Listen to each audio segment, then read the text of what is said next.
धमकी होती ही सिर्फ देने के लिए है, उसको मानना नहीं है। कंगना ने भी सोच समझ के ही फिल्म बनाई होगी। वो कोई मेंबर पार्लियामेंट है, पढ़ी लिखी लेडी है। क्रिएटिव वर्क को आप क्रिटिसाइज करें या एनालाइज करें उसके रिलीज होने के बाद, उससे पहले जो कुछ भी होता है मुझे जायज नहीं लगता है। कोई ऐसी चीज ना दिखाई जाए जिससे किसी को आपने बैड लाइट में दिखाया है या एक फिरके से ताल्लुक रखने वाले लोगों को आपने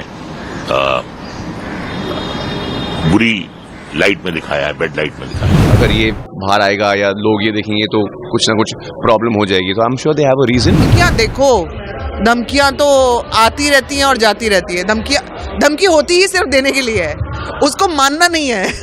धमकियां देने वाले लोग सिर्फ धमकी देते रहेंगे।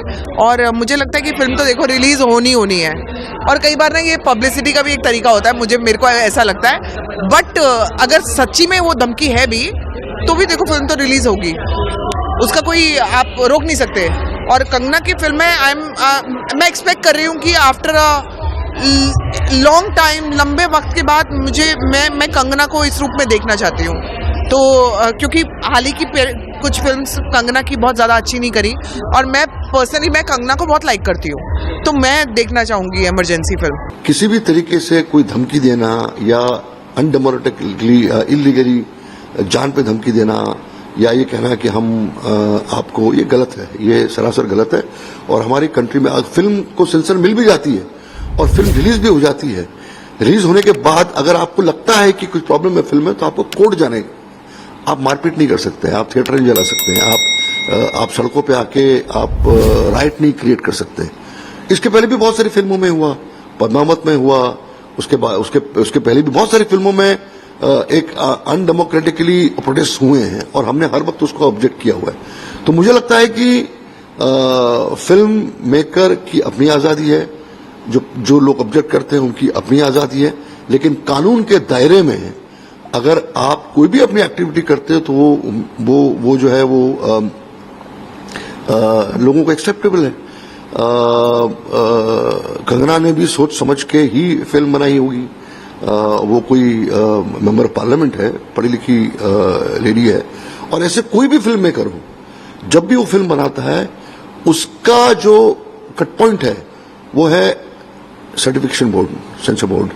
फिल्म वहां जाती है, मैं एज अ मेकर फिल्म को वहां डालता हूं। सेंसर बोर्ड में पढ़े लिखे लोग हैं, एक्सपर्ट लोग हैं, हर प्रोफेशन के लोग हैं, कमिटी मेंबर्स हैं, वो फिल्म देखते हैं। और अगर मेरी फिल्म को जो कट्स मिलते हैं और अगर मैं कट्स को एक्सेप्ट नहीं करता हूं तो मैं रिवाइजिंग कमेटी में जाता हूं, रिवाइजिंग कमेटी सजेस्ट करती है, तो पूरा प्रोसेस है। और अगर मुझे रिवाइजिंग कमेटी का भी डिसीजन करेक्ट नहीं लगता तो एज अ मेकर मैं कोर्ट जाता हूं। बहुत सारी फिल्में जो है वो कोर्ट गई और कोर्ट से अपने लिए जस्टिस लेके आई हैं। तो इस कंट्री में वायलेंस जो है वो मुझे लगता है कि गलत है, और हर फिल्म मेकर को अपने हिसाब से फिल्म बनाने का हक है। और CBFC is a statutory body जो डिसाइड करती है कि इस फिल्म में क्या जाना चाहिए और क्या नहीं जाना चाहिए। मैं एक बड़ी सिंपल सी बात बताता हूँ, क्रिएटिव वर्क को आप क्रिटिसाइज करें या एनालाइज करें उसके रिलीज होने के बाद, उससे पहले जो कुछ भी होता है मुझे जायज़ नहीं लगता है। अब उसके बाद कुछ आपत्तिजनक है उसके अंदर या कुछ किसी को कोई ऑब्जेक्शन है, they can always raise that. लेकिन किसी चीज़ को बिना देखे इस तरह की जजमेंट पास करना तो पर्सनली, मेरे पर्सनल लेवल मुझे ठीक नहीं लगता। बाकी आई एम श्योर जो लोग ऐसा कह रहे हैं उनके अपने रीजंस होंगे, but from outside I feel इस चीज़ की ज़रूरत नहीं है। कंगना रनौत जी की जो ये फिल्म है इमरजेंसी, ये रिलीज से पहले ही विवादों में घिरती हुई दिखाई दे रही है। इसका जो ट्रेलर आया था उससे देख के एक फिरका, एक तबका जो है वो आहत हुआ है और वो प्रोटेस्ट कर रहे हैं।